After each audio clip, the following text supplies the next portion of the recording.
والدين يا إخوان قمته الإحسان، أن يعبد الإله كأننا نراه، أو نوقن الإيقان بأنه يرانا. ጊዜው ዩሱፍ ዓለይሂ ሰላም ከሞተ 97 ዓመታትን አስቆጥሯል።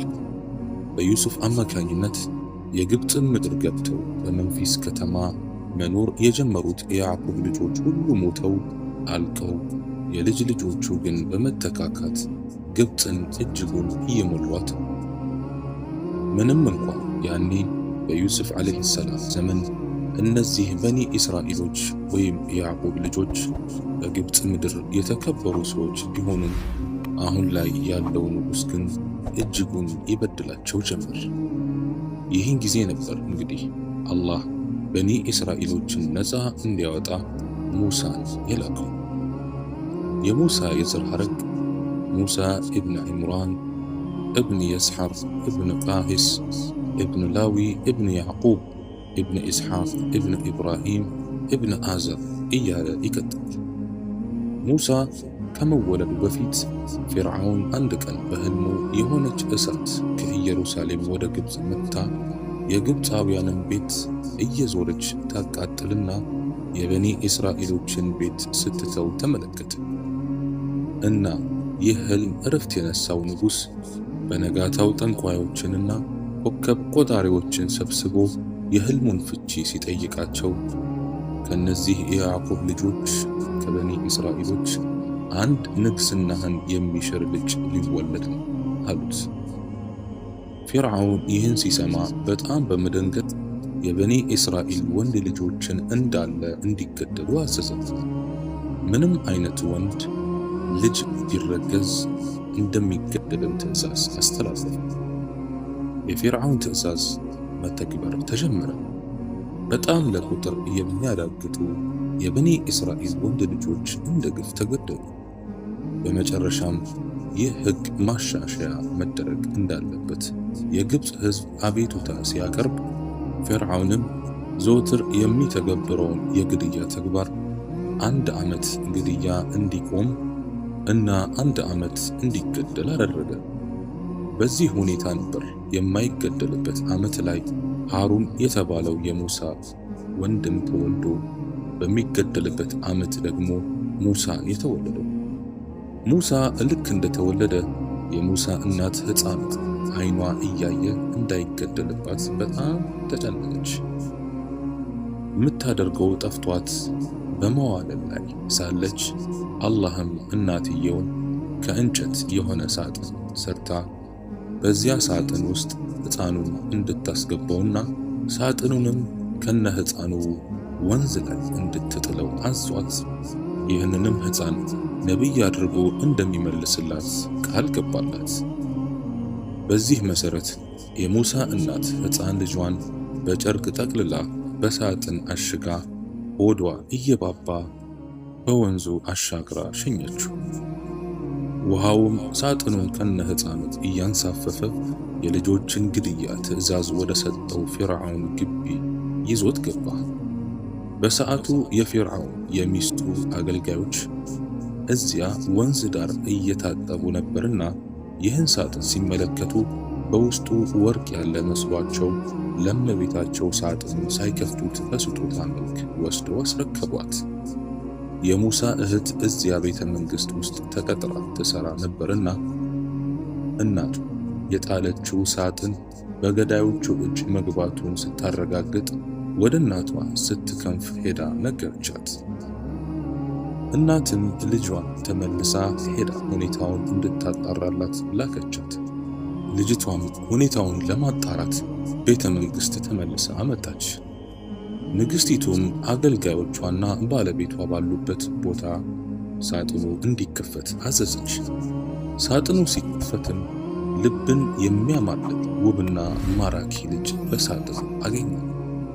የፊርዓውን ሚስት ልጅ መውለድ አትችል ነበርና ልጅ ስለሌለ እባክህ ይህን ሕፃን አትግደለው፣ ወደፊትም ልጃችን አድርገን እንይዘው አለችው።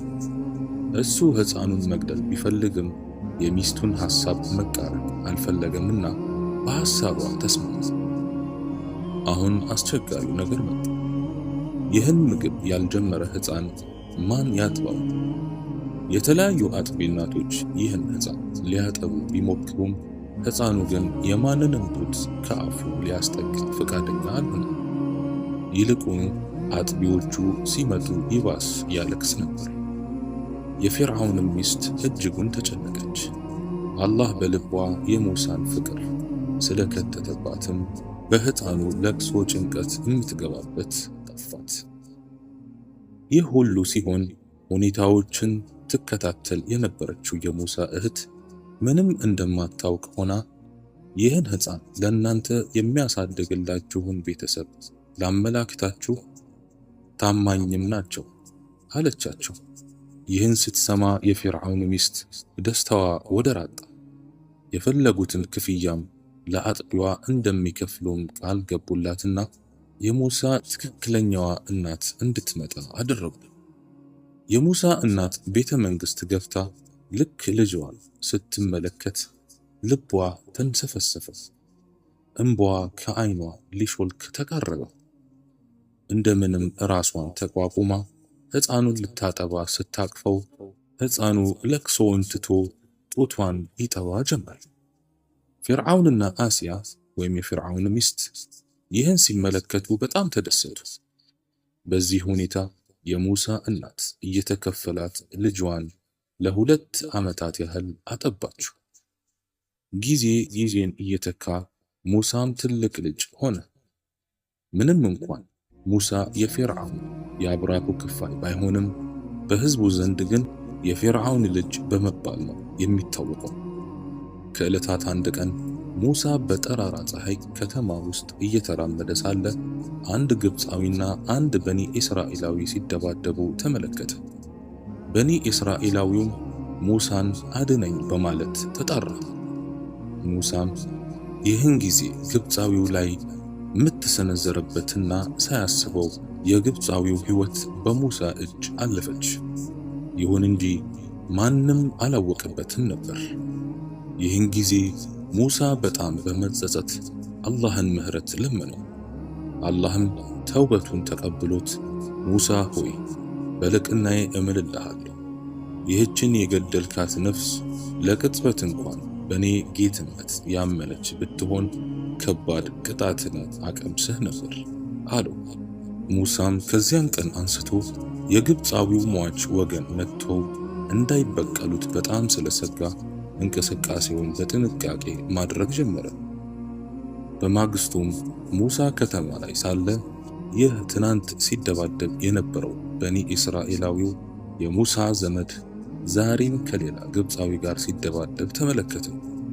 የሙሳ ዘመድ ሙሳን ሲመለከት ዛሬም የእርዳታ ጥሪውን ለሙሳ አሰማ። ሙሳም ወገኑን በኒ እስራኤልን ሲመለከት አንተ በርግጥ ግልጽ ጠማማ ነህ አለው። ወገኑም በትናንትናው ቀን ነፍስን እንደገደልክ ልትገድለኝ ትፈልጋለህን? በምድር ላይ ጨካኝ መሆንን እንጂ ሌላ አትፈልግም፣ ከመልካም ሰሪዎችም መሆንን አትፈልግም አለው።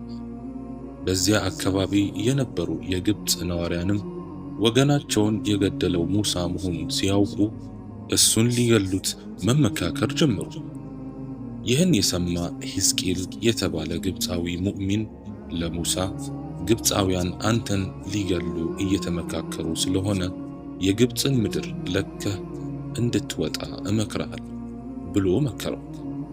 ሙሳም የግብፅን ምድር ትቶ በረሃውን እያቆራረጠ እግሩ ወደ መራው ቦታ መጓዝ ጀመረ። ብዙ ተጉዞ ረሃብ፣ ጥማትና ድካም ድንበር አልፈው ካደከሙት በኋላ መድየን የምትባል ሀገር ደረሰ። የነቢዩላህ ሹዓይብ ትረካ ላይ እችን ቦታ እንድታስታውሱ ጠቆም አድርጌ ነበር። እሺ፣ ሙሳ በከተማዋ መግቢያ ላይም ሲደርስ የመድየን ከተማ ነዋሪያን በሙሉ እንስሳዎቻቸውን ውሃ የሚያጠጡበትን አንድ ምንጭ ቦታ ደረሰ። ልክ እዛ ሲደርስ ሕዝቡ በሙሉ ውሃ ሲያጠጣ ሁለት ሴቶች ግን በጎቻቸውን ወደ ውሃው እንዳይጠጉ ሲከለክሉ ተመለከተ። ሙሳም ወደ ሴቶቹ ጠጋ ብሎ ለምን በጎቻችሁን ውሃ መጠጣት ተከለከላችሁ ሲል ጠየቃቸው። ሴቶቹም እኛ በጎቻችንን ይዘን ከወንዶች ጋር እዚያ ግፊያ ውስጥ መግባት ስለምናፍር ሁሉም እንስሳዎቻቸውን አጠጥተው ሲሄዱ ነው እኛ የምናጠጣው፣ የሚያግዘን ሰው የለም፣ በዚያ ላይ አባታችን ትልቅ ሽማግሌ ነው አሉት። ሙሳም የሴቶቹን በጎች ሊያጠጣላቸው በጎቹን እየነዳ ግፊያውን ሰንጥቆ መሃል አስገብቶ አጠጣላቸው። ሙሳም አቅማም ስለነበረም ማንም ገፍቶ አይችለውም። በጎቹን እስኪጠጉ ካጠጣላቸው በኋላ ሰብስቦ ለሴቶቹ አስረከባቸው። ሴቶቹም ሙሳን በጣም አመሰገኑት። በጎቻቸውን እየነዱ ወደ አባታቸው ተመለሱ። ሁሉም እንስሳ ወደ እኔ ለምታወርደው ፈላጊ ነኝ ሲል አላህን ተማጸነ። ብዙም ሳይቆይ ከቀድሞቹ ሴቶች አንዷ እየፈራች መጣችና መሬቱን እያየች በጎችን ስላጠጣህልን አባቴ ውለታውን ሊመልስልህ ይፈልጋል፣ ስለዚህ ና እኛ ቤት እንሂድ አለችው። ሙሳም ብድግ ብሎ ተነሳና መሄድ ጀመሩ። እየሄዱ ሳለ ልጅቷ መንገዱን ለመጠቆም ፊት ስትራመድ ሙሳ ወጣትም ስለሆነ ከኋላ ሆኖ እሷን መመልከት ስላልፈለገ ጠርቷት ከኋላው እንድትራመድና መታጠፊያዎችንም ሲደርሱ ወደ ቀኝ ከሆነም ወደ ግራ ድንጋይ በመወርወር እንድታሳውቀው ነግሯት እሱ ከፊት መራመድ ጀመረ። አባታቸው ነቢዩላህ ሹዓይብ ዘንድም ደረሱና አባታቸው ሙሳን አመስግነውት ከየት እንደመጣ ሲጠይቁት ሙሳም ሙሉ ታሪኩን ተረከላቸው። ወደ መድየን የመጣበትንም ምክንያት በግልጽ ነገራቸው። ሙሳ ከዚህ በኋላ የትም መሄጃ እንደሌለው የተመለከተውም የሴቶቹ አባት ለ8 ዓመታት ያህል በጎችን የምታገድልኝ እንደሆን እኔ ከሁለቱ ሴት ልጆቼ አንደኛዋን እድርልሃል፣ ግን አንተን ደስ ካለ 8ቷን ዓመታት 10 ሙላት አሉት። ሙሳም በሐሳባቸው ተስማምቶ ለ10 ዓመታት ያህል በታማኝነት አገለገላቸው። በመጨረሻም 10ሩ ዓመት ሲሞላ ሙሳ ሹዓይብን የገባለትን ቃል እንዲያሟላ ጠየቀውና ወደ ሌላ ሀገርም መሄድ እንደሚፈልግ ነገረው። ሹዓይብም ሴት ልጁን ሞሽሮ ከተለያዩ ስጦታዎች ጋር ለሙሳ ጀባ አለው። ሙሳም ሚስቱንና ከሹዓይብ የተበረከተለትን እንስሳቶች ይዞ ጉዞ ጀመረ። በጉዞ ላይ ሳሉም ሰይና የተባለ ቦታ ላይ በሚገኝ የጡር ተራራ ላይ ሲደርሱ መሽቶ ጨለመባቸው። እዛው ጋር ሳሉ መንገዱን ተወዛገበባቸው። ወዴት እንደሚሄዱና ከየት በኩል እንደመጡ ሁላ ጠፋባቸው። በዚህ ጨለማው ሁኔታ ላይ ሳሉ ከተራራው በስተቀኝ በኩል የሚነድ እሳት የሚመስል ነገር ሙሳ አየና ለሚስቱ እዚሁ ጠብቀኝ፣ ከተራራው ጫፍ የሚነድ እሳት ስላየው ለኩሼ እመጣለሁ ወይም መንገድ ወዴት እንደሆነ እጠይቃለሁ ብሏት ሄደ። ሙሳ እሳቱ ወደሚንቀለቀልበት ተራራ ላይ በጨለማው ከወጣ በኋላ ሲያይ ምንም እሳት የለም። ሙሳም ደነገጠ። በዚህ ሁኔታ ላይ ሳለ ከወደ ኋላ በኩል አንተ ሙሳ የሚል ድምፅ ሰማ። ሙሳ ተደናግጦ ሲዞር እኔ ጌታህ አላህ ነኝ፣ መጫሚያዎችህንም አውልቅ፣ አንተ በተቀደሰው ሸለቆ በጥዋ ነህ፣ እኔም መረጥኩ፣ የሚወርድልህንም ነገር አዳምጥ። እኔ አላህ እኔ ነኝ፣ ያለ እኔ አምላክ የለምና ተገዛኝ። ሰላትንም በእርሷ እኔን ለማውሳት ስገድ። ሰዓቲቱ በርግጥ መጪ ናት፣ ልደብቃት እቃረባለሁ። ነፍስ ሁሉ በምትሰራው ነገር ትመነዳ ዘንድ መጪ ናት። በእርሷ የማያምኑና ዝንባሌውን የተከተለውም ሰው ከእርሷ አያግድህ ትጠፋለህና አለው። ሙሳ በድንጋጤ ዝምታ ወሮታል። አላህም ቀጠል አድርጎ ሙሳ ሆይ ይህችም በቀኝ እጅህ ያለችው ምንድናት? አለው። ሙሳም እየተርበተበተ እርሷ በትሬ ናት፣ በእርሷ ላይ እደገፍባታል፣ በእርሷም ለፍየሎቼ ቅጠልን አረግፍባታል ለኔም በርሷ ሌሎች ጉዳዮች ጥቅሞች አሉ አለው። አላህም ሙሳ ሆይ በትርህን ጣላት አለው። ሙሳም እሺ ብሎ በትሯን ሲጥላት በትሯ የምትሯሯጥ እባብ ሆነች። ሙሳ እባቡን ሲያይ እግሬ አውጭኝ ብሎ ሲበረግግ አላህ አንተ ሙሳ አትፍራ፣ እባቧን ያዛት እንደነበረች ዱላ አደርጋታል አለው። ሙሳም እየተንቀጠቀጠ እባቧን ሲይዛት እንደነበረች ዱላ ሆነች። ከዚያም አላህ ሙሳ ሆይ እጅህን በብብትህ ውስጥ አስገባው አለው። ሙሳም እሺ ብሎ እጁን በብብቱ ሲያስገባ እጁ እንደ መብራት ያበራ ጀመር። ሙሳ እጁን በዚሁ መልኩ ሲያይ በሽታ መስሎት በጣም ተጨነቀ። ያን ጊዜ አላህም ሙሳ ሆይ አትፍራ፣ ይህ ከኛ የሆነ ተአምር አለው። አላህም ቀጠል አድርጎ ሙሳ ሆይ ወደ ግብፅ ተመለስ፣ ፊርዓውንም ወሰን አልፏል አለው። ሙሳም ጌታዬ ሆይ ልቤን አስፋልኝ፣ ነገሬንም ለኔ አግራልኝ፣ ከምላሴም መኮላተፍን ፍታልኝ፣ ከቤተሰቦቼም ለኔ ረዳት አድርግልኝ፣ ሃሩንን ወንድሜን ኃይሌን በርሱ አበርታልኝ፣ በነገሬም አግራው፣ በብዙ እናጠራህ ዘንድ በብዙ እንድናወሳ አንተ በእኛ ነገር አዋቂ ነህና አለው። አላህም የሙሳን ፍላጎት እንደሚያሳካለት ቃል ገባለትና ሙሳም ወደ ሚስቱ በመሄድ ወደ ግብፅ መሄድ እንዳለባቸው ነግሯት ከሚስቱ ጋር ጉዞ ወደ ግብፅ ጀመሩ። ግብፅ እንደገቡም ሙሳ የወንድሙን የሃሩን ቤት በመግባት ለሃሩን ሁሉንም ነገር ነገሩ። ሃሩንም እጅጉን በመደሰት በሐሳቡ ተስማሙ። በነጋታው ሙሳና ሃሩን ያለምንም ፍራቻ ወደ ፊርዓውን ቤተ መንግሥት ዘልቀው ገቡ። ከዚያም ፊርዓውን እንደተገናኙም ወደ አላህ እንዲመለስና በኒ እስራኤሎችን እንዳይበድል ሙሳና ወንድሙ ሃሩንም የአላህ መልእክተኞች መሆናቸውንም አክለው ነገሩት። ፊርዓውንም ከ10 ዓመት በፊት እቤቱ ይኖር የነበረውን ሙሳ በትኩረት ሲመለከት አወቀውና አንተ ሕፃን ሆነህ እቤቴ አላሳደግኩህም እንዴ? ያችንም የሰራሃትን ሥራህን አልሰራህምን? አንተም ከውለታ ቢሶች ነህ አለው። ሙሳም ያን ጊዜ ተሳስቼ ነው፣ ከዚያም እናንተ ትገሉኛላችሁ ብዬ ሩቅ ሀገር ሸሸው። እዚያው ጌታዬን ጥበብን ሰጠኝ፣ ይህችም የእስራኤልን ልጆች ባሪያ በማድረግህ በእኔ ላይ የምትመጻደቅባት ጸጋ ናት አለው። ፊርዓውንም ላከኝ የምትለው የዓለማትን ጌታ ምንድን ነው አለው።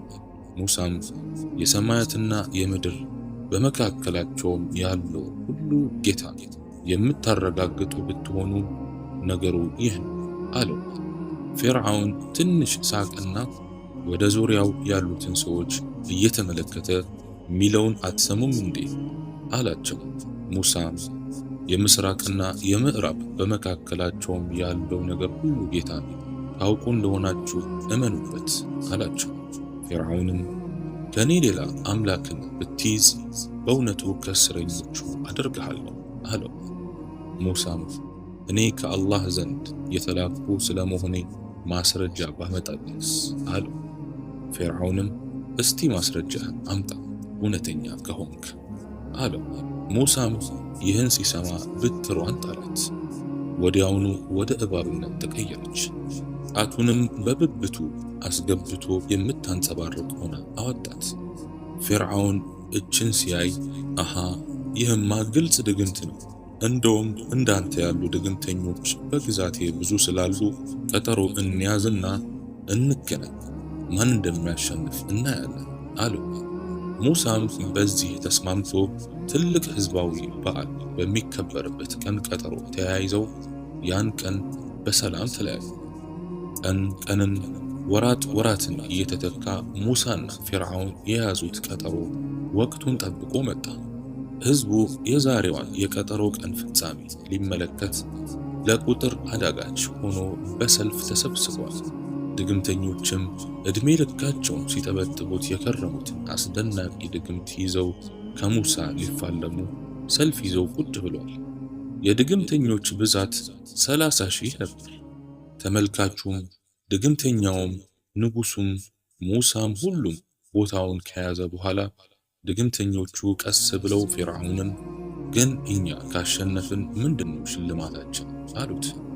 ፊርዓውንም እኔ ዘንድ የቅርብ ባለሟል ትሆናላችሁ አላቸው። አሁን ነገሩ ሊጀመር ፊርዓውን ዙፋኑ ላይ ተቀምጧል። ሙሳና ወንድሙ ከአንድ ጎኑ ሲሆኑ ድግምተኞቹም ከሌላኛው ጎን ቆመዋል። ሕዝቡ የትንቅንቁን ፍጻሜ ለማየት እጅጉን ጓጉቷል። ሙሳም ጨዋታው ከመጀመሩ በፊት አንድ አፍታ ወደ ድግምተኞቹ በመዞር ወየውላችሁ፣ በአላህ ላይ ውሸትን አትቅጠፉ፣ በቅጣት ያጠፋችኋልና የቀጠፈም ሰው በርግጥ አፈረ አላቸው። ድግምተኞቹም በጣም ተደናግጠው እርስ በርስ ይህማ የድግምተኛ ንግግር አይደለም መባባል ጀመሩ። ከዚያም ፊርዓውን ውድድሩ እንዲጀመር ትዕዛዝ አስተላለፈ። ድግምተኞቹም ወደ ሙሳ በመዞር አንተ ትጀምራለህ ወይስ እኛ እንጀምር አሉት። ሙሳም እናንተው ጀምሩ አላቸው። እሺ ብለው 30,000 ድግምተኞች በእጆቻቸው የያዙትን ገመዶች ወደፊት መወርወር ጀመሩ። የወረወሩት ገመድ ተከማምሮ ትልቅ ዳገት ካከለ በኋላ ድግምተኞቹ የተመልካቹን ዓይን የሚያየውን ገመድ እባብ እንዲያስመስልላቸው አድርገው ደገሙባቸው። ሰው ሲያይ ተራራ የሚያክል የእባቦች ክምር ላይ እርስ በርስ እባቦች ይተራመሳሉ። ሕዝቡ በፍርሃት ተውጧል። ትዕይንቱ በጣም ያስደነግጣል። ዓለማችን አስተናግዳ የማታውቀው የድግምት አይነት ተከስቷል። ሙሳ ይህን ሲያይ እንዳይሸነፍና ሕዝቡ ከእምነት እንዳይርቅ ፈራ። አላህም ሙሳ እንዳይፈራ አድርጎ ካረጋጋው በኋላ አንተም በእጅህ የያዝካትን በትርህን ጣላት አለው።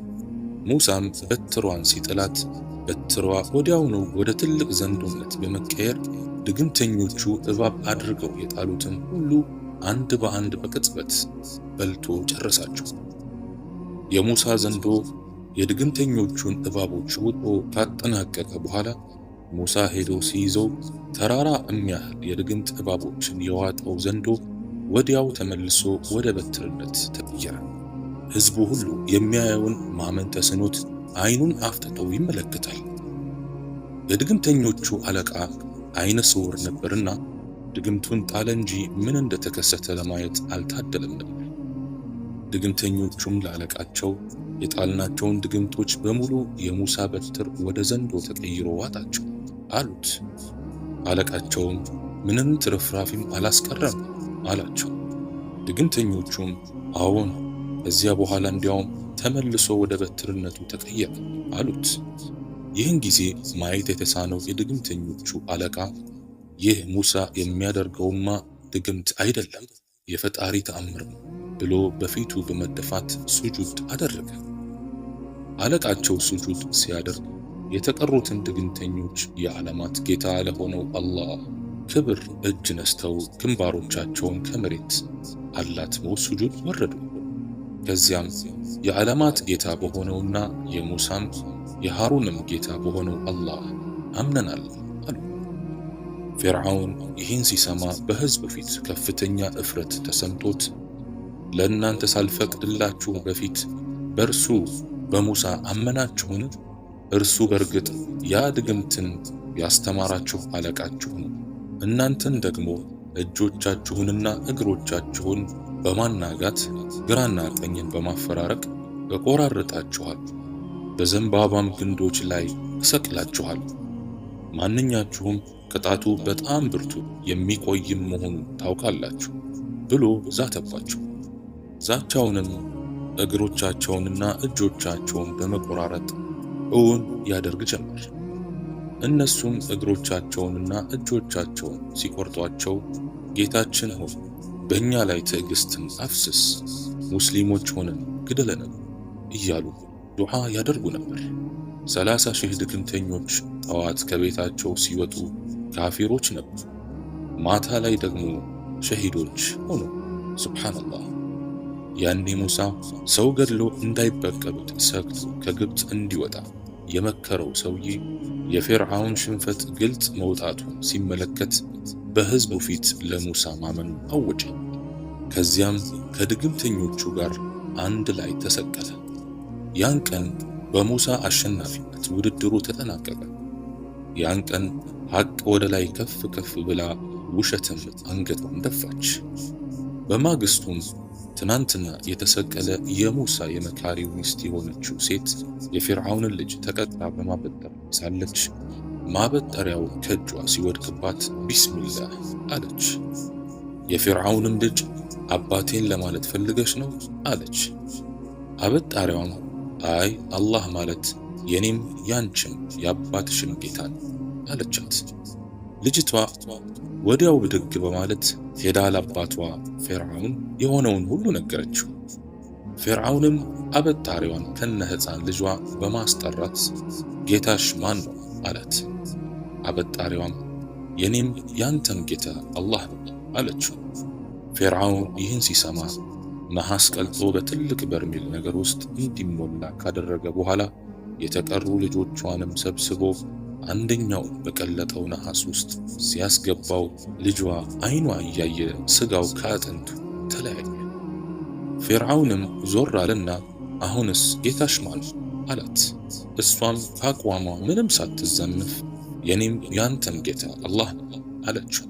አሁንም አንድ ልጇን አምጥቶ በነሐስ ቅላጭ ውስጥ አስገብቶ ከገደለ በኋላ ሐሳቧን ሲጠይቃት ከአቋሟ ፍንክች አላለች። እንዲህ እያለ ልጆቿን በሙሉ በቀለጠ ነሐስ ውስጥ ዘፍቆ ፈጃቸውና በጀርባዋ የተሸከመችው ሕፃን ብቻ ቀረ። እሱንም ወታደሮቹ በቀለጠው ነሐስ ውስጥ ሊወረውሩት ሲሉ ሆዷ አልቻለምና ልታፈገፍግ ሆነች።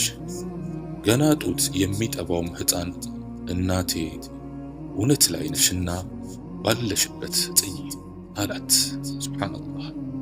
እሷም ከእቅፏ ያለውን ሕፃን ለአላህ ስትል ለወታደሮቹ አሳልፋ ሰጠቻቸውና ከወንድሞቹ ቀላቀሉት። አሁን የእሷ ተራ ነው። ፊርዓውንም ከመሞትሽ በፊት ምን ትፈልጊያለሽ አላት። እሷም ፈቃደኞች ከሆናችሁ የኔንና የልጆቼን አጥንቶች ሰብስባችሁ በአንድ ጉድጓድ ቅበሩን አለች። ኑዛዜዋንም ፈጸሙላት።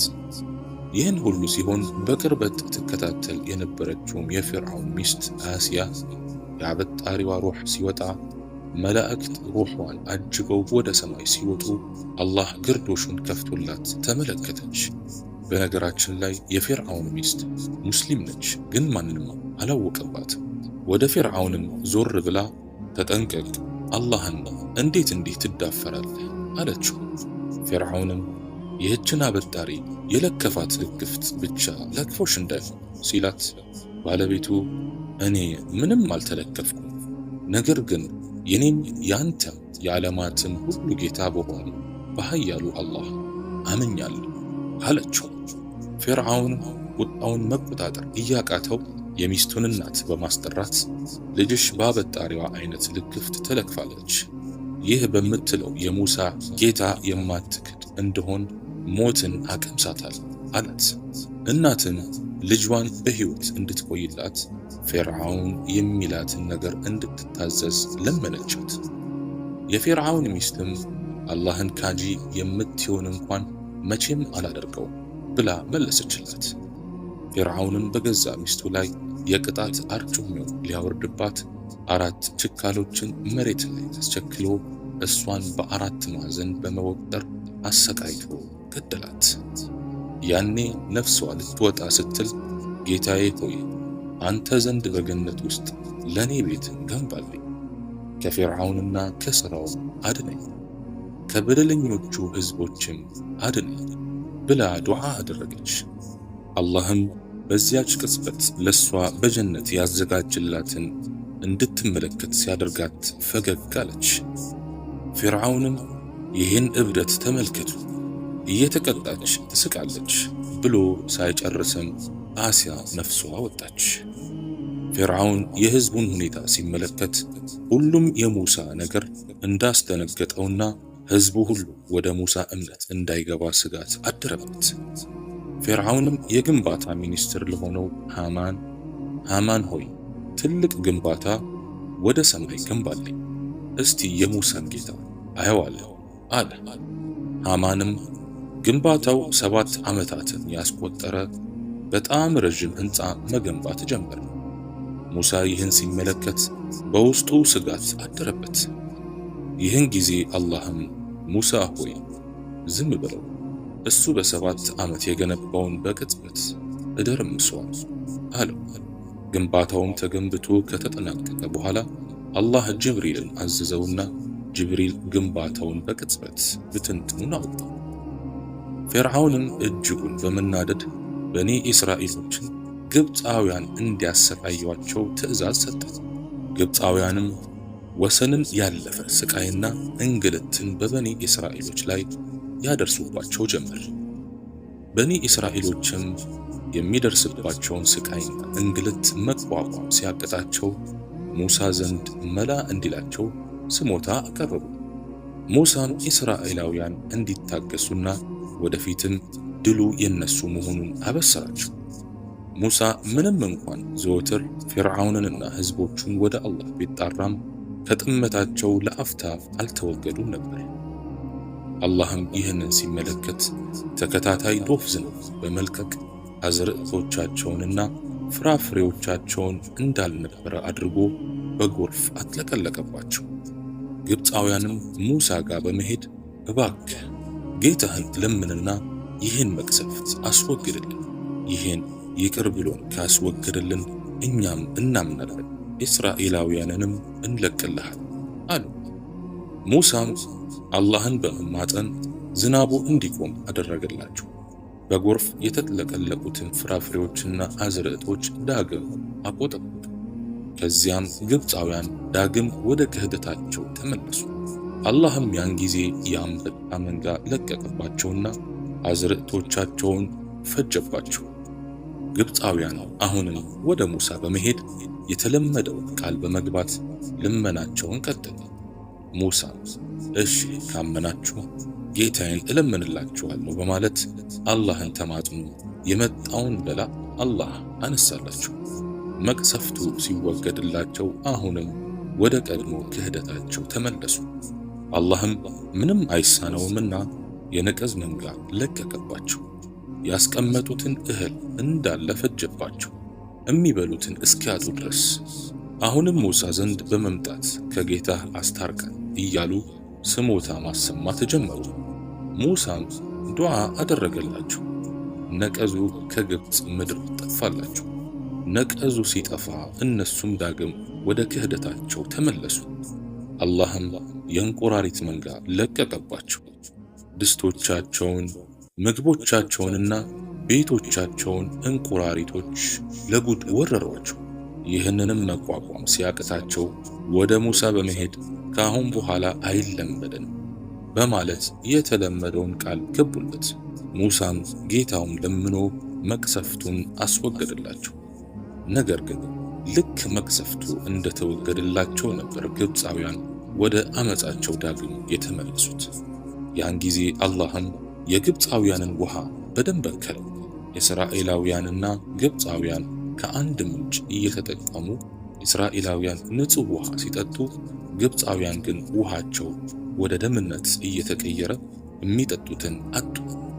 እነዚህ ከሃዲያን አሁንም መሸሻ የላቸውምና ዳግም ወደ ሙሳ በመሄድ ልመናቸውን አጠናክረው ቀጠሉ። ሙሳም ዱዓ አድርጎ ውሃቸውን ሲያጠራላቸው ዳግም ወደ ክህደታቸው ተመለሱ። ሙሳ አሁን ተስፋ ቆርጧል።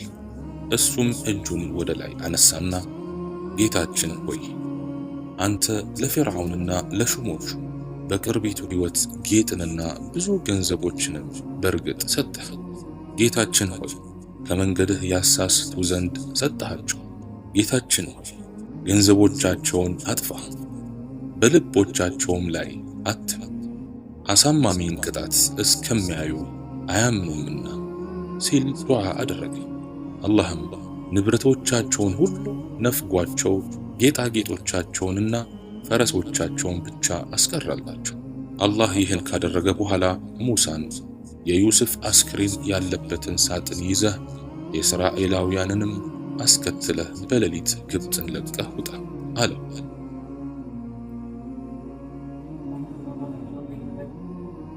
ሙሳም የዩስፍ አስክሬን ያለበትን ቦታ ስላላወቀ የሆነች አረዊት ቦታውን ጠቁመው አስክሬኑን ከነሳጥን ካዘጋጀ በኋላ የእስራኤላውያንን ከግብፃውያን የተለያዩ ማጌጫ መሳሪያዎችን እንዲዋሷቸው አደረገ። ከዚያም ሙሳ 620,000 የእስራኤላውያን ወገኖቹን ይዞ በሌሊት ማንም ሳያውቅ ሙሳ ከኋላ ሆኖ ሃሩን ደግሞ ከፊት ሆኖ የግብፅን ምድር ትተው ወጡ። ሌሊቱንም ሲጓዙ አድረው የግብፅን ድንበር እያገመሱ መጡ። የግብፅ ሕዝብ ሀገር ሰላም ነው ብለው ሌሊት ከእንቅልፍ ሲነቁ ከተማይቱ ባዶ ናት። ወዲያው ለፊርዓውን በማስተላለፍ ፊርዓውንም በዚያ ሌሊት 1,600,000 ወታደሮችን ይዞ የነ ሙሳን ኮቴ ተከትሎ ወጣ። የፊርዓውን ፈረሰኞች እጅግ የተካኑ ከመሆናቸው የተነሳ ፀሐይ ልክ ጀንበሯን ተሻግራ ብቅ ስትል ፈረሰኞቹም ቀይ ባህር ላይ ከበኒ እስራኤላውያን ጋር ከርቀት ተያዩ። ያ አላህ! በኒ እስራኤላውያን የግብፃውያን ወታደሮች በፈረሶቻቸው ግልቢያ የሚያነሱትን አቧራ ሰማዩን ሞልቶ ሲመለከቱ ምድር ጠበባቸው፣ መሄጃ ጠፋባቸው። ሙሳ ሃሩንና ዩሽዕ ኢብን ኑን አንዴ ወደ ውሃው ጠጋ ይላሉ፣ አንዴ ትተው ይመለሳሉ። አንዴ ከህዝቡ ይቀላቀላሉ፣ ወዲያው ትተውም ይበታተናሉ። የሚሆኑት ጠፍቷቸዋል። ህዝቡም ጭንቀት ወሮታል። እንዴት አይጨንቅ? በፈረሱ ኮቴ የሰማይን ድምቀት በአዋራው የሚያደበዝዝ ወታደር መጥቶ ፊታቸው ላይ እየተደቀነ ወደፊት እንዳይሸሹ ባህሩ ያስፈራል። ማዕበሉ የተቆጣ ይመስላል። ወደ ቀኝ ወደ ግራ እንዳይሸሹ በጣም ትላልቅ ተራራዎች ከሁለቱም በኩል ማን ወንድ ይድፈረን የሚሉ ይመስላል። ወደ ኋላ እንዳይሸሹም ፊርዓውን ያን ያህል ቁጥር ያለው ታጣቂ ወታደር ይዞ እየተቃረበ ነው። ሁሉም በጭንቀት የሚናገረው ጠፍቶታል። ዩሽዕ ኢብን ኑን ሙሳን ግን ወደዚህ እንድንመጣ አላህ ነው ያዘዘህን አለው። ሙሳም አዎን አለ። አሁን ፊርዓውን ተቃርቧል። ወታደሮቹም እስራኤላውያንን በያዙት ሰይፍ ሊቀራመቷቸው ሰይፎቻቸውን እያዘጋጁ ነው። እስራኤላውያንም የግብፃውያን ብዙ መቃረብ ሲመለከቱ እረ ሙሳ አንድ በለን እንጂ ደረሱልን፣ ሊጨርሱን ነው አሉት። ሙሳም አይ ጌታዬ ከኔ ጋር ነው፣ እራሱ ይመራኛል አላቸው። አላህም ሙሳ ሆይ በያዝከው በትር ባህሩን ምታ ብሎ ወሕይ አወረደለት። ሙሳም በታዘዘው መልኩ ባህሩን ሲመታ ባህሩ ውስጥ 12 መንገዶች ተከፈቱ። ልክ ባህሩ እንደ ግድግዳ ቀጥ ብሎ ቆመ። እስራኤላውያን ቁጥራቸው ምንም እንኳን ብዙ ቢሆንም ያ ሁሉ ሕዝብ በ12 ጎሳዎች ብቻ የተወሰኑ ናቸው። ሁሉም ሰው ጎሳውን እየተከተለ በ12ቱም በሮች ገብተው ባህሩን መሻገር ጀመሩ። እስራኤላውያን ሁሉ ባህሩን መሻገር ጀምረው መሃል ላይ ደርሰው ሳለ ፊርዓውን ከነወታደሮቹ መጣ። ሲመጣ ማመን የማይችለውን ነገር ተመለከተ። ፊርዓውን ባህር እንዲህ እንደ ግድግዳ ቆሞ ማየቱ ምንም እንኳን ቢያስደምመውም ስሜቱን ድብቅ አደረገና ወደ ወታደሮቹ ዞር ብሎ አታዩም እንዴ? ባህሩ ለኔ ክብር ተከፈተ።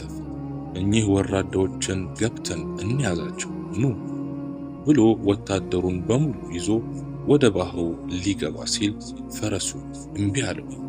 ቢለው ቢሰራው፣ ወዲያ ቢያዞረው ወዲህ ቢያዞረው ፈረሱ ምንም ሊታዘዝለት አልቻለም። ከዚያም ጅብሪል የምታምር ፈረስ ይዞ በወታደር ተመስሎ ወደ ባህሩ ዘልቆ ሲገባ የፊርዓውንም ፈረስ ጅብሪል የወጣበትን ፈረስ እያሸተተ ሲከተል ወታደሮችን የጫኑ ፈረሶችን በሙሉ ያችን ፈረስ ሲያዩት ተከትሏት ወደ ባህር ውስጥ መጋለብ ጀመሩ። አላህም ሁሉም እስኪገቡ ዝም አለ። በመሃል ፊርዓውን ወደ ኋላ መመለስ ሲያስብ መንገዱን ሁሉ የፈረሶች ጋጋታ ሞልተውት ምንም መንገድ አጣ። ከዚያም ሁሉም ወታደር ባህሩ መሃል ሲገቡ እስራኤላውያን ደግሞ ተሻግረው አለፉ። አስቡት የአላህን ሒክማ! የመጀመሪያዎቹን እያሻገረ መሃል ሲደርሱ ጠላቶችን ደግሞ አስገባ። የመጀመሪያዎቹ ተሻግረው ሲያልቁ አላህ እንደ ግድግዳ ያቆመው ባህር እዚያው ለቀቀውና አጥለቀለቃቸው። ሁሉም በውሃው ተጥለቅልቀው ሲወራጩ ጅብሪል ፊርዓውንን ለየት አድርጎ ያዘውና በአፉ ጭቃ መሙላት ጀመረ። ለምን ጭቃ እንደሚሞላበት ታውቃላችሁ? ምናልባት አሳዛኝ ንግግር ተናግሮ እንዲህ ካመፀ በኋላ አላህ እንዳይምረው። በመጨረሻም ማዕበል እያንገላታው አንድ ወጣ አንድ ገባ እያደረገው ሳለ ድንገት አፉን እንደምን ወጣ አድርጎ አመንኩ፣ እነሆ ከዚያ የእስራኤል ልጆች በእርሱ ካመኑበት አላህ በስተቀር ሌላ አምላክ የለም፣ እኔም ከታዛዦቹ ነኝ አለ። ይህን ጊዜ ሚካኤልም ከአሁን በፊት በርግጥ ያመፅክ ከአጥፊዎችም የነበርክ ስትሆን አሁን አመንኩ ትላለህ አለ። አላህም ዛሬማ ከኋላ ላሉት ትውልድ ተአምር ትሆን ዘንድ በድን ሆነ ከባህሩ እናወጣለን አለው። ይህ ሁሉ ሲሆን ይከታተሉ የነበሩ እስራኤላውያን ፊርዓውን አልሰመጠም በማለት ከነቢያቸው መከራከር ጀመሩ። ሙሳም ዱዓ አድርጎ የፊርዓውንን አስክሬን ከባህር ውስጥ አስወጥቶ አሳያቸው። ከዚያም ሙሳ 2 ክፍለ ጦር አዘጋጀና እያንዳንዱን ክፍለ ጦር በ12,000 ወታደሮች አደራጀው። ሁለቱንም ክፍለ ጦሮች ወደ ግብፅ ሄደው በከተማው ያለውን እንዳለ ማርከው እንዲመጡ ላካቸው። ወታደሮቹም ብዙ ተጉዘው ግብፅ ለመዋጋት ሲገቡ ምንም የሚዋጋ አካል የለም።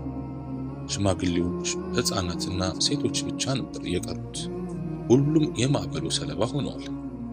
ከዚያም ከተማዋ ላይ ያሉ ወርቆችንና ጌጣጌጦችን ጠራርገው ተመለሱ። እስራኤላውያን ትንሽ እንደቆዩም ሙሳን የምንማርበትን አንድ መጽሐፍ ከጌታ ዘንድ አምጣልን አሉት። ሙሳም አላህን ተማጸኑት። አላህም ሙሳን ወደ ሰይና በመሄድ ጦር ተራራ ላይ እየጦመ ለ30 ቀናት እንዲያወድሰው አዘዘው። ሙሳም የእስራኤላውያንን ጉዳይ ለሃሩን አደራ ሰጥቶት ወደ ሰይና ሄደ። እዛም 30 ቀናትን እየጦመ ካሳለፈ በኋላ ድጋሚ 10 ቀናትን እንዲጨምር አላህ አዘዘው። ሙሳም የጌታውን ትዕዛዝ በደስታ አጠናቀቀ። ከዚያም ሙሳ አላህ ኪታቡን ሊሰጠው ወደ ጠራው ቦታ እየተጓዘ ሳለ ጾመኛ ስለሆነ አፉ እንዳይሸት ሰግቶ አንድ እንጨት በመስበር ቁጭ ብሎ ጥርሱን መፋቅ ጀመረ። አላህም ሙሳ ሆይ የጾመኛ የአፉ ሽታ እኔ ዘንድ ከሚስክ ሽቶ በላይ ውድ እንደሆነ አታውቅም እንዴ አለው። በዚህ ሁኔታ አላህን ሙሳ ብዙ ካወሩ በኋላ ሙሳ ይህን የሚያወራው ጌታውን ማየት ፈለገና ያ አላህ እስቲ አንዴ ተገለጽልኝና ልይህ አለ። አላህም ሙሳ እኔን ማየት አትችልም፣ ግን እስቲ ወደዚያ ተራራ ተመልከት፣ እኔ ለተራራው እገለጽለታለሁ። ተራራው የኔን መቋቋም ከቻለ ላንተ እገለጽለት፣ ግን ለማንኛውም ተራራውን ተመልከት አለ። የአላህም ኑር ትንሽ ለተራራው ሲገለጽ ተራራው መቅለጥ ጀመረ። ሙሳም የዚያን ተራራ መቅለጥ ሲመለከት ራሱን ስቶ መሬት ላይ ወደቀ።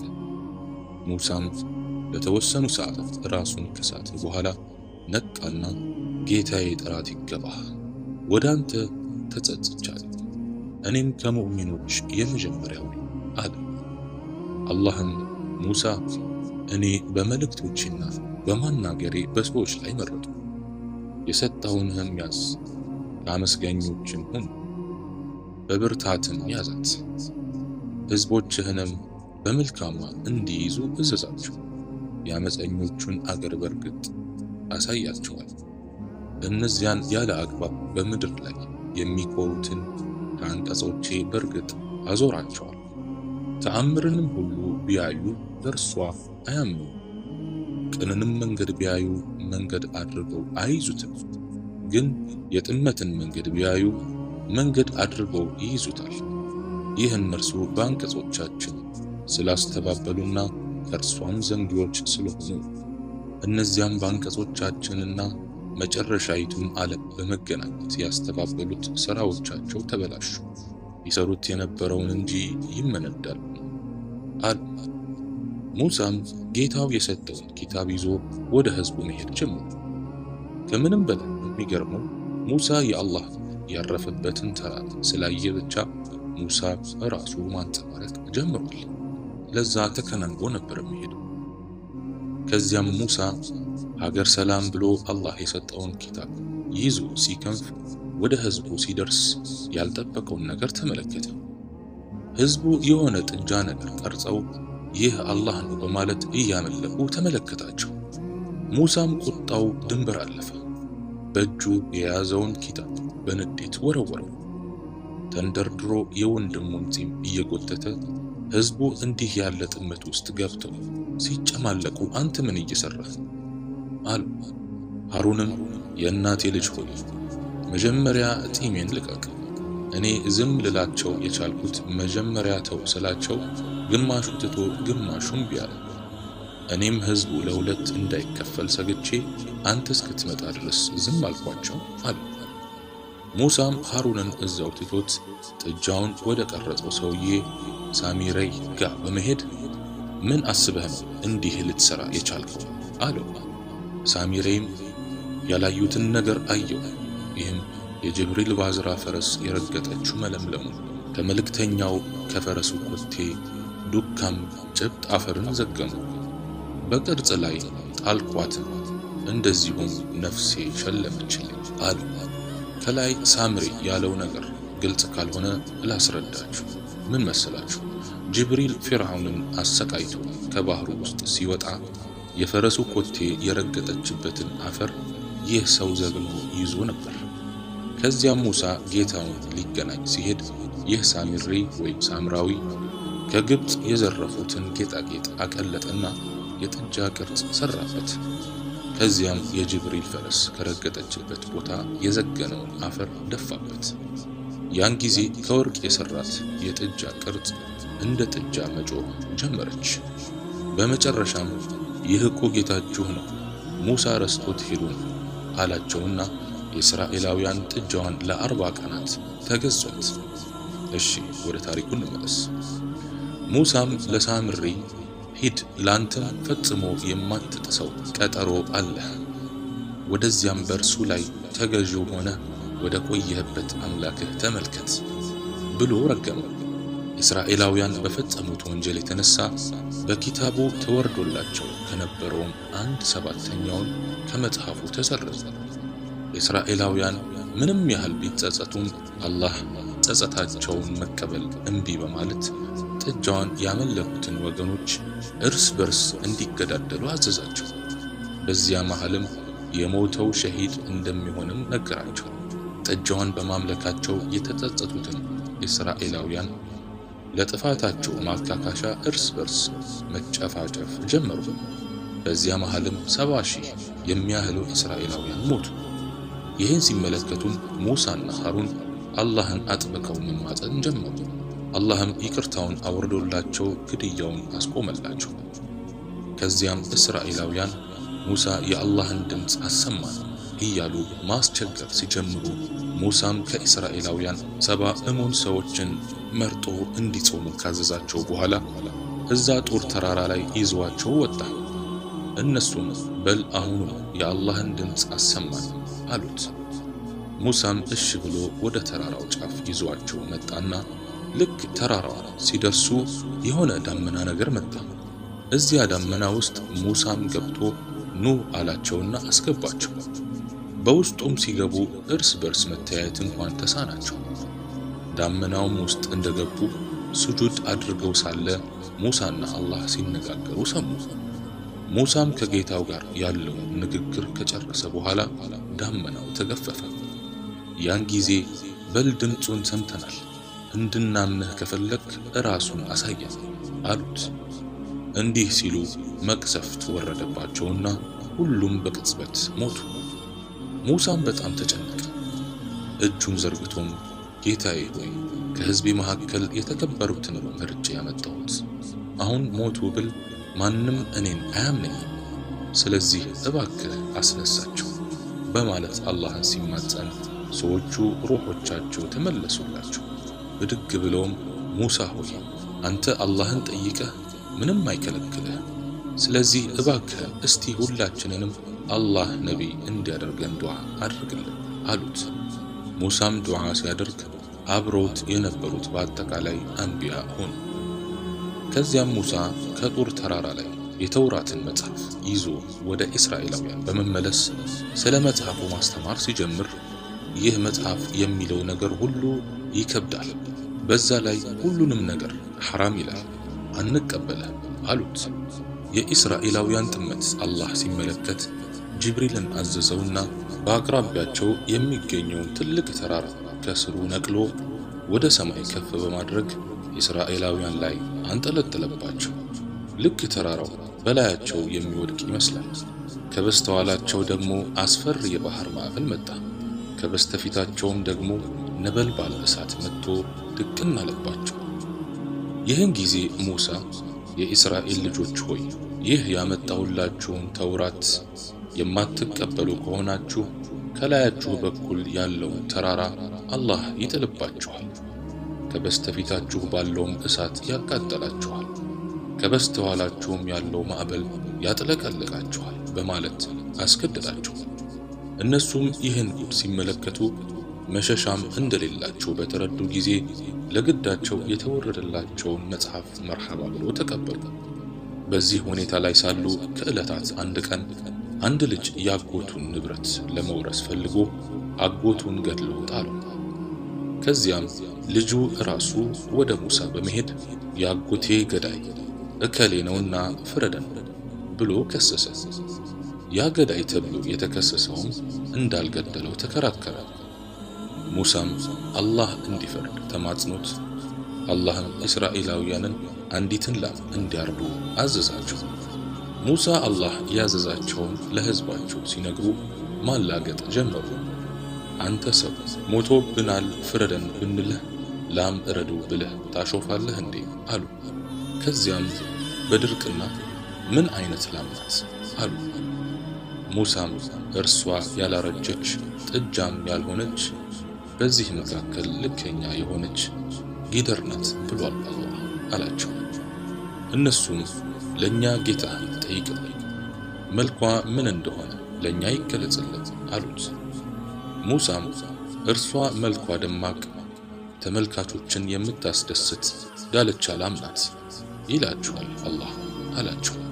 እነሱም ለኛ ጌታህን ጠይቅልን፣ እርሷ ምን እንደሆነች ይገለጽልን፣ ከብቶች በእኛ ላይ ተመሳሰሉብን፣ እኛም አላህ የሻ እንደሆነ በርግጥ ተመሪዎች ነን አሉ። ሙሳም እርሷ ያልተገራች ምድርን በማረስ የማታስነሳ እርሻንም የማታጠጣ ከነውር የተጠበቀች ልዩ መልእክት የሌለባት ናት በማለት አላህ ይላችኋል አላቸው። ይህን ጊዜ እንደዚህች አይነት ጊደር ፍለጋ ወጡ። ብዙ ካፈላለጉ በኋላ ይህችን ጊደር ራሷን አንድ በእናቱ መልካም የሚወልድ ልጅ ዘንድ አገኟት። ሊገዙት ሲሉ አልሸጥም አለ። ብዙ ከተደራደሩ በኋላ በጊደሯ ቆዳ ሙሉ ወርቅ እንሰጥሃለን ብለው በዚህ ተስማምተው አረዷት።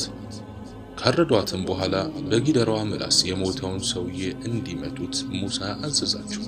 ሬሳውን በጊደሯ ምላስ እንደመቱትም ሬሳው ተነስቶ የወንድሜ ልጅ ውርስ ፈልጎ ነው የገደለኝ ብሎ ተናግሮ ተመልሶ ሬሳ ሆነ።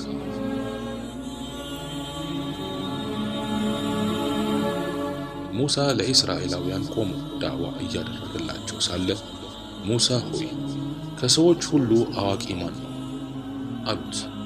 ሙሳም እኔ ነኛ ብሎ ሲመልስላቸው አላህም ሙሳን ወቀሰውና ሙሳ ሆይ ለኔ በሁለት ባህሮች መገናኛ ላይ አንድ ባሪያ አለ፣ እሱም ካንተ በላይ አዋቂ ነው አለው።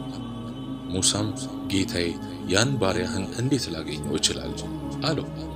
አላህም ሰውየውን ማግኘት የምትፈልግ ከሆነ በዘንቢልህ አንድ ዓሣ ጨምረህበት ዝም ብለህ ተጓዝ፣ ያ ዓሣ የሚያመልጥህ ቦታ ላይ ባሪያዬን ታገኘዋለህ አለው። ሙሳ ኻዲሙን ዩሽዕ ኢብኑ ኑንን አስከትሎ አላህ ባዘዘው መሰረት በዘንቢሉ ዓሣ ይዞ ጉዞ ጀመረ። ብዙ ከተጓዙም በኋላ ደከማቸውና አንድ ቋጥኝ ድንጋይ ላይ ተጋድመው በዚያም ሁለቱንም እንቅልፍ ሸለብ አደረጋቸው። በዚህ ሁኔታ ላይ ሳሉ በዘንቢሉ ውስጥ ያለው ዓሣ ከዘንቢሉ ተስፈንጥሮ በመውጣት በባህር ውስጥ ገባ።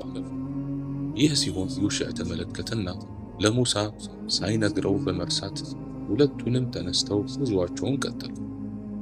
አሁንም ብዙ ከተጓዙ በኋላ ሙሳ የራብ ስሜት ይሰማውና ለዩሽዕ በጣም ርቦኛል፣ የቅድሙን ዓሣ አምጣው እንብላው ሲለው፣ ዩሽዕም ቅድም ድንጋይ ላይ የተኛን ሰዓት ዓሣው አምልጦ ባህር ውስጥ ገባ፣ እነግርሃለሁ ብዬ ረሳሁት አለው።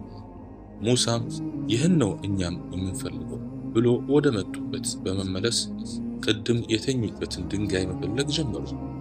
ብዙ ካፈላለጉም በኋላ ድንጋዩን ከርቀት አይተውት ሲሄዱ ድንጋዩ ላይ የሆነ ፎጣ ነገር የተከናነበ ሰው ተቀምጦበት አገኙት።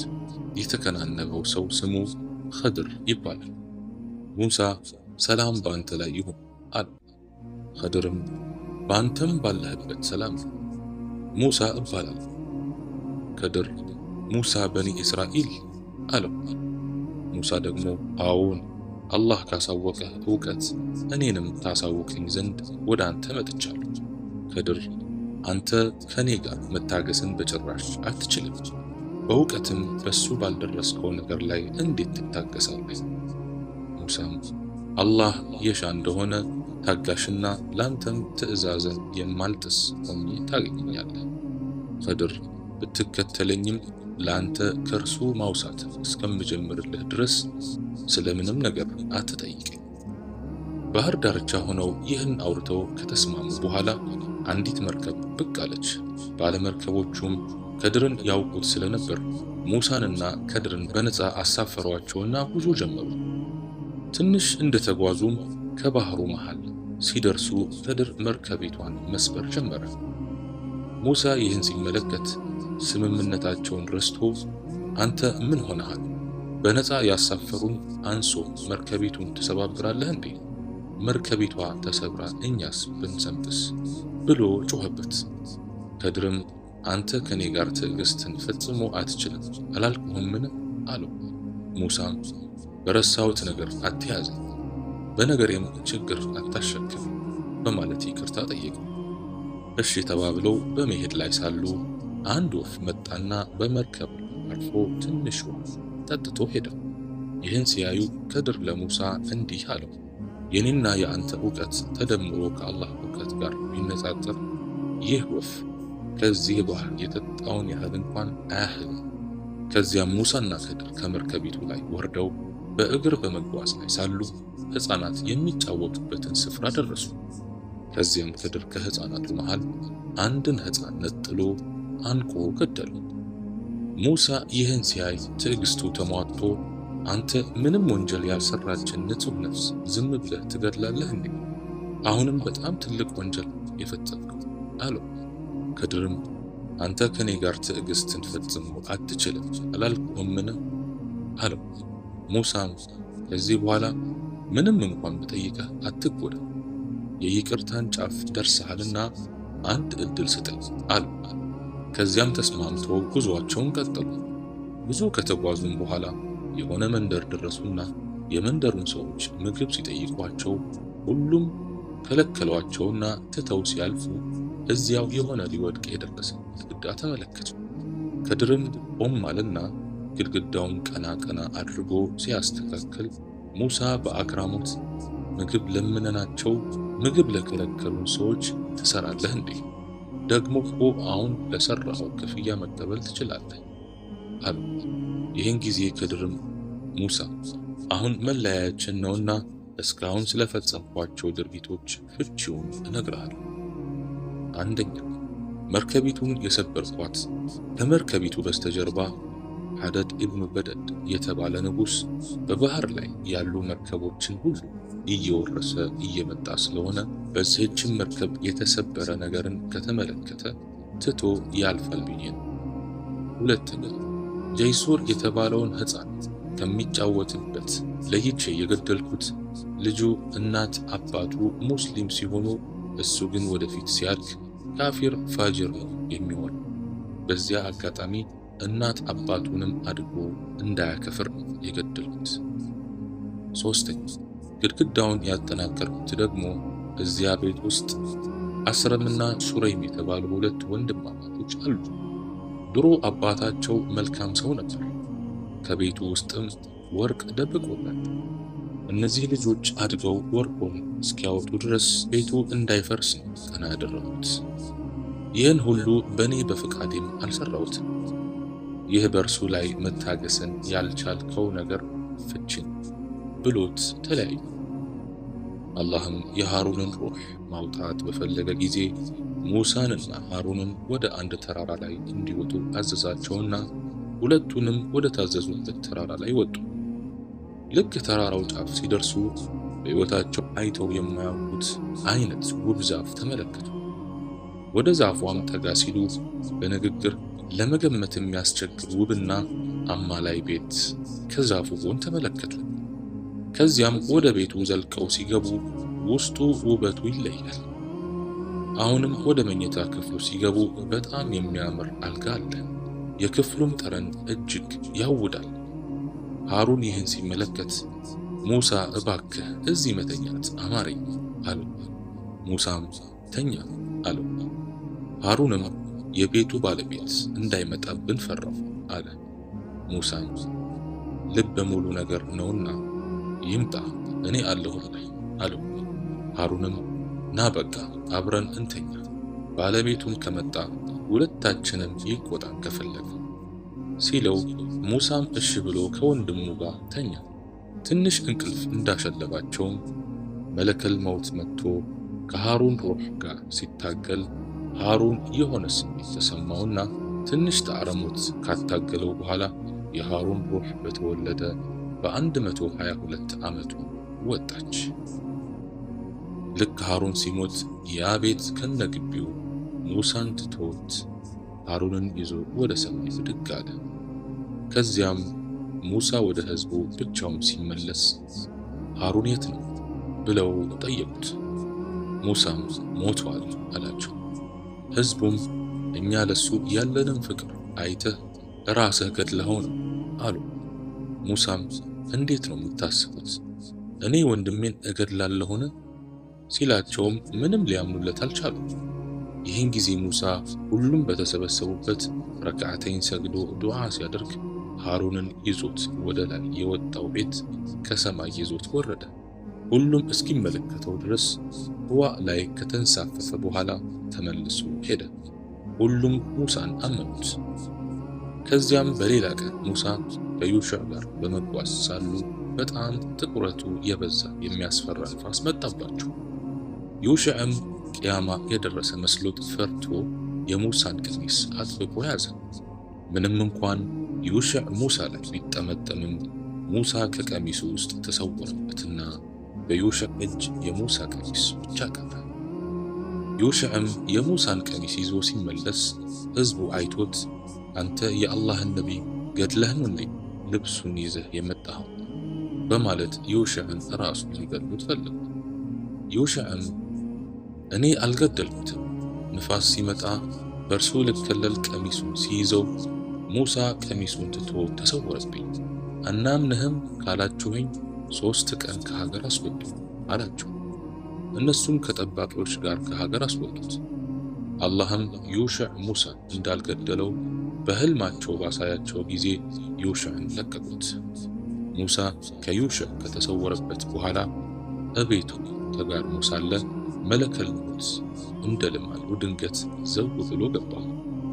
ሙሳም ያለ ፈቃዴ ማን ነው እቤቴ የሚገባው በማለት ብድግ አለና አንድ ጊዜ መታ ሲያደርገው የመለከል መውት አንድ አይኑ ፈሰሰ።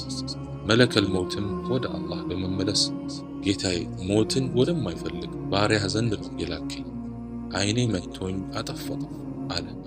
አላህም የመለከል መውትን አይን አበራለትና ተመልሰህ ሂድ፣ እናም ለሙሳ እንዲህ በለው እጅህን በከብት ቆዳ ላይ ዳስስ፣ እጅህ ባካለለው በቆዳው ፀጉር ልክ ዓመት ትኖራለህ ብሎ ወደ ሙሳ ሸኘው። መለከል መውትም ሙሳ ዘንድ ተመልሶ መጣና እጅህን በከብት ቆዳ ላይ ዳስስ፣ እጅህ ባካለለው በቆዳው ፀጉር ልክ ዓመት ትኖራለህ ሲለው ሙሳም ከዚያስ አለው። መለከል መውትም ከዚያማ ትሞታለህ አለው። ሙሳም በቃ ሞት ካልቀረ አሁኑኑ ግደለኝ አለው። መለከል መውትም ሙሳን አንድ ጊዜ አሸተተውና በተወለደ በ120 ዓመቱ ዱንያን አሰናበተው።